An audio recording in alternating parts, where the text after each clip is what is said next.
Narayan student, welcome back here. I hope all are well. Now student, today we'll start for part 2, the rise of nationalism in Europe. Now let's start. Student, today we'll discuss the making of nationalism in Europe.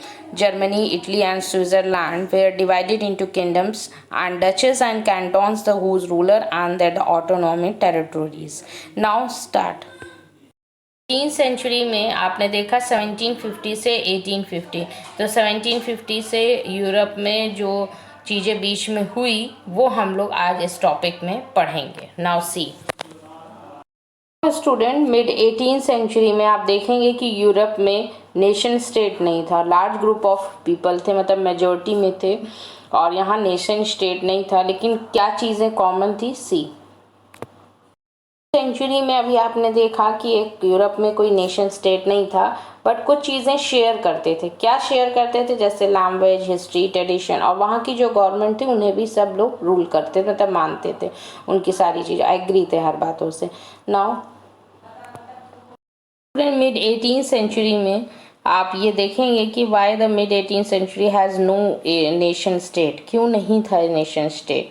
ये आपके mind में चल रहा होगा. लेकिन क्या reason था? क्योंकि हब्सबर्ग एम्पायर था उस टाइम पे, और वहाँ पे कई लैंग्वेजेस चलती थी. जैसे 3 लैंग्वेजेस मेनली थी, फ्रेंच, इटालियन एंड जर्मन. इसलिए किसी के दिमाग में, किसी के माइंड में नेशन स्टेट की बात नहीं आई.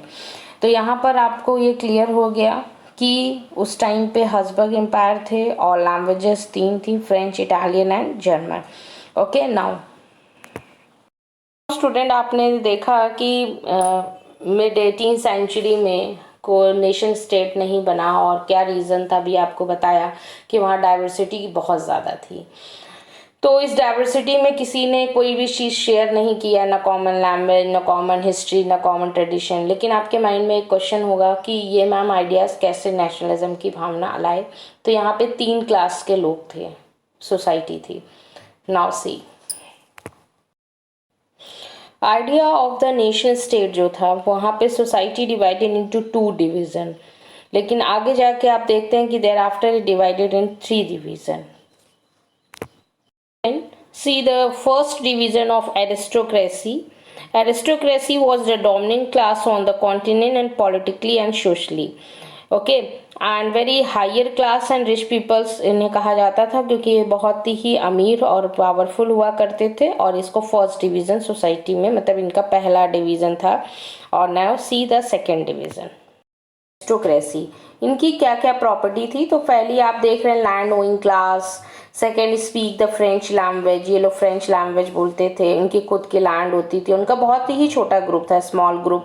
और फैमिली वेरी कनेक्टेड मैरिज, मतलब कि अपने ही लोगों में ही शादी कर लेते थे, किसी अदर में नहीं जाते थे, अपने ही कनेक्शन में ही रहते थे. और United in common way of life. जैसे कि आप जानते हैं कि एक रिच का एक अलग ही वे होता है, अलग ही स्टैंडर्ड होता है, उनका अलग ही स्टेटस होता है.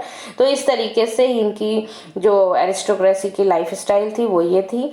और ये बहुत ही छोटे ग्रुप में थे, और ये अपने आप को बहुत ही अलग सा मतलब दिखाते थे, और अपना स्टैंडर्ड इनका सब कुछ बहुत मेंटेन था as compare to second and third society से.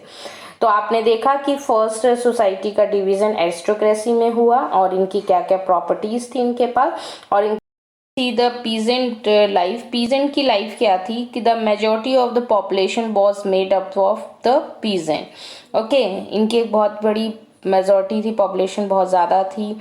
और लुक्ड आफ्टर एरिस्टोक्रेसी लाइन, मतलब जो एरिस्टोक्रेसी अभी हमने बताया कि एरिस्टोक्रेसी बहुत ही डोमिनेंट क्लास के लोग थे, बहुत ही अच्छे और बहुत ही स्टैंडर्ड और रिच थे. तो उन्हीं की लैंड में ये उनकी लैंड का देखभाल करना, जो या कोई भी क्रॉप का प्रोडक्शन होना, या कोई भी सीड्स को उगाना, या कुछ भी, तो ये सारी चीज़ें पीजेंट्स वहाँ पे उनकी लैंड पे करते थे.